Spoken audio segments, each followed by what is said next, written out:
Salam berjumpa kembali Bapak Ibu, saudara-saudari yang terkasih, teman-teman sekalian. Pada kesempatan ini saya mengajak kita kembali lagi untuk mempersiapkan sedikit waktu kita mendengarkan sabda Tuhan yang kita ambil dari Penginjil Matius bab 5 ayat 17 sampai 19. Yesus dan hukum Taurat. Janganlah kamu menyangka bahwa aku datang untuk meniadakan hukum Taurat atau kitab para nabi. Aku datang bukan untuk meniadakannya, melainkan untuk menggenapinya. Karena aku berkata kepadamu, sesungguhnya selama belum lenyap langit dan bumi ini, satu iota atau satu titik pun tidak akan ditiadakan dari hukum Taurat sebelum semuanya terjadi. Karena itu siapa yang meniadakan salah satu perintah hukum Taurat, sekalipun yang paling kecil, dan mengajarkannya demikian kepada orang lain, ia akan menduduki tempat yang paling rendah di dalam kerajaan surga. Tetapi siapa yang melakukan dan mengajarkan segala perintah-perintah hukum Taurat, ia akan menduduki tempat yang tinggi di dalam kerajaan surga. Demikianlah sabda Tuhan. Terpujilah Kristus. Bapak Ibu Saudara-saudari yang terkasih, kita tahu ya, Yesus itu mempunyai banyak musuh ya pada zamannya.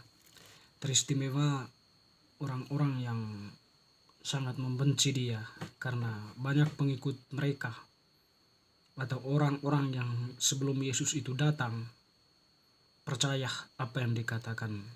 Ya, mereka itu adalah kelompok-kelompok baik ahli-ahli Taurat, orang-orang Farisi, tua-tua Yahudi dan sebagainya ya.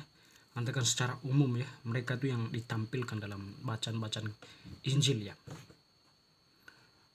Lalu mereka itu seolah-olah ya, atau mengajarkan hukum Taurat itu nampaknya sudah menjauh ya, atau meleset dari hakikat hukum Taurat itu sendiri.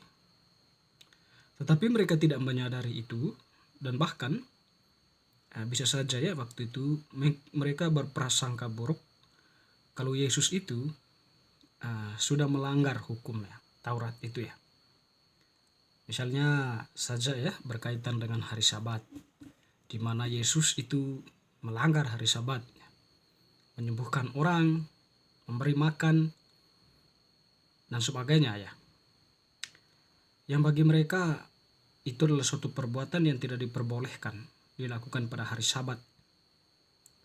Dan oleh karena itu ya menjadi alasan bagi mereka untuk menemukan kesalahan Yesus, lalu kemudian ya itu digocek atau dibungkus demikian rupa sehingga menjadi sebuah masalah yang besar. Tetapi menariknya bahwa Yesus senantiasa memberikan mereka jawaban yang menakjubkan ya, di luar apa yang mereka pikirkan. Yesus membantah apa yang mereka katakan itu dengan bijak ya. Tetapi pada kesempatan ini ya, Yesus menanggapi tentang dirinya dan hukum Taurat. Jadi dia mengatakan bahwa jangan kamu menyangka aku datang itu untuk meniadakan hukum Taurat dan kitab para nabi. Tidak, dibilang tidak. Aku datang bukan untuk meniadakan, tetapi melainkan untuk menggenapinya. Artinya hukum Taurat itu sudah ada dalam keutuhannya ya, dalam keutuhannya atau hakikatnya sudah berada seperti itu. Yesus datang tidak untuk meniadakannya atau tidak menguranginya atau menambahnya, tidak, tetapi Yesus datang untuk menggenapi apa yang masih tergantung-gantung di dalam kitab hukum Taurat itu, atau boleh dikatakan begini, apa yang menjadi nubuat-nubuat para nabi tentang Mesias atau janji-janji Allah kepada nenek moyang bangsa Israel yang tercatat di dalam hukum Taurat itu atau kitab para nabi itu ya. Itu semuanya itu terjadi di dalam diri Yesus Kristus yang lahir ke dalam dunia ini melalui bundanya perawan Maria, Bunda Maria. Sehingga Yesus sehingga Yesus tadi mengatakan, aku datang untuk menggenapinya, untuk menggenapi hukum Taurat yang seperti itu tadi ya. Yesus di sini bukan mengurangi, bukan menambah, tetapi menggenapi apa yang menjadi janji, apa yang menjadi nubuat para nabi, atau apa yang dikatakan oleh kitab hukum Taurat itu. Nah, dengan demikian teman-teman saudara-saudari, Yesus itu lebih menegaskan lagi berkaitan dengan kitab itu. Sesungguhnya sebelum lenyap langit dan bumi ini, satu iota atau satu titik pun tidak akan ditiadakan dari hukum Taurat sebelum semua terjadi, ya. Yesus tidak akan mengubahnya atau tidak akan menghilangkan satu titik atau iota pun dari hukum Taurat. Keutuhan hukum Taurat itu dalam hakikatnya itu ya seperti itu. Nah, lalu kemudian Yesus menegaskan konsekuensi dari keberadaannya, bahwa siapa yang meniadakan salah satu perintah hukum Taurat, sekalipun yang paling kecil, dan mengajarkannya kepada orang lain, maka dia akan menduduki tempat yang paling rendah dalam kerajaan surga. Artinya bahwa di sini ya Yesus mengantisipasi hal seperti itu, ya, bahwa orang-orang yang mengurangi itu, ya, atau meniadakan salah satunya, ya, saat itu orang itu dia itu sedang mengajarkan sesuatu yang salah, ya, sesuatu yang berada di luar kehendak Allah sendiri. Nah, siapa ini? Ya, kita bisa paham, bisa saja ya tadi ya ahli-ahli Taurat itu, atau mungkin juga orang-orang Farisi dan sebagainya, tokoh-tokoh penting, tokoh-tokoh zaman pada waktu itu, ya, yang mengajarkan sesuatu ya karena didasari pada kepentingan pribadi atau gambaran-gambaran disampaikan oleh Yesus berkaitan dengan keberadaan mereka, ya. Ahli-ahli Taurat itu berdoa di tempat umum, mendapatkan penghormatan dari orang banyak, ingin dipuji atau mencari pencitraan, ya.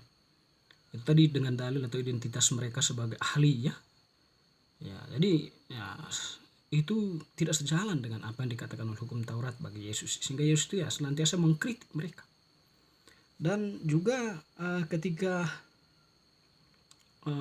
ketika orang-orang Farisi juga itu, ya, yang mengklaim Yesus melanggar hukum Taurat gitu kan, melawan perintah, ya, hari Sabat itu tidak boleh melakukan kebaikan, ya, dalam arti itu bagi mereka ya itu sesuatu yang salah, itu kan, ada sesuatu yang dikurangi dari keberadaan hukum itu, atau ada sesuatu yang dicabut atau dihilangkan dan diajarkan itu kepada umat, ya. Bagi Yesus itu ya itu salah, mereka itu mengajarkan sesuatu yang salah. Oleh karena itu ya mereka menduduki tempat yang rendah, karena membelokkan atau mengarahkan orang pada suatu pemikiran atau pada suatu penghayatan iman yang salah. Masa pada hari Sabat tidak boleh melakukan kebaikan? Di mana menurutmu menyelamatkan orang pada hari Sabat atau membiarkan dia mati? Mana pilihannya, ya?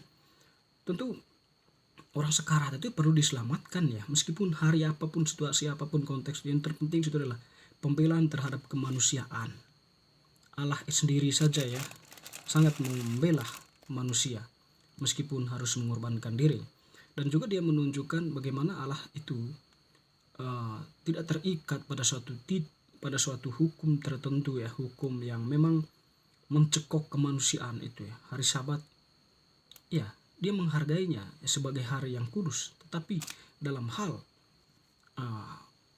dalam konteks kemanusiaan dia lebih menjunjung tinggi nilai itu, sebab bagi dia praktek langsung dari penghayatan terhadap hukum Taurat itu ya dalam kehidupan nyata menyelamatkan nyawa sesama.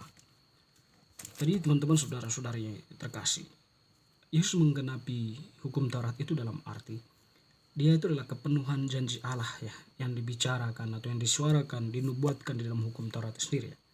Yesus adalah Mesias, dilahirkan oleh Bunda Maria dan datang ke dalam dunia sebagai sabda Allah yang menjelma menjadi manusia, lalu menyampaikan, mengajarkan apa yang menjadi kehendak Allah. Dan dia itu adalah Raja semesta alam, Raja yang menduduki tahta Daud, ya, dan pemerintahannya tidak akan berkesudahan sampai selama-lamanya. Tidak berarti tahta Daud itu ya atau kedudukan Daud itu sama, dan tidak. Tetapi di sini lebih pada sebuah bagaimana kebenaran itu berkuasa, ya. Karena Yesus sudah mendirikannya, Yesus sebagai raja mendirikannya tetap dalam tumpuan tahta Daud, ya, tahta di mana Allah sendiri yang memilih Daud sebagai raja. Lalu kemudian Daud yang setia kepada Allah memerintah dengan sepenuh hati sesuai dengan kehendak Allah dalam dalam konteks itu garisnya ya. Jadi Bapak Ibu saudara-saudari yang terkasih, Yesus tidak pernah menghilangkan hukum Taurat ya, atau meniadakannya, tapi dia menghargainya dan bahkan menggenapinya. Segala ajaran Yesus itu adalah semacam ajaran Yesus atau tindakan-tindakan Yesus itu semacam menjawabi atau menggenapi apa yang dikatakan dalam hukum Taurat. Hukum Taurat dengan Yesus itu adalah dua hal yang tak terpisahkan. Jadi Bapak Ibu saudara-saudari yang terkasih, semoga bacaan hari ini ya semakin meneguhkan iman kita. Amin.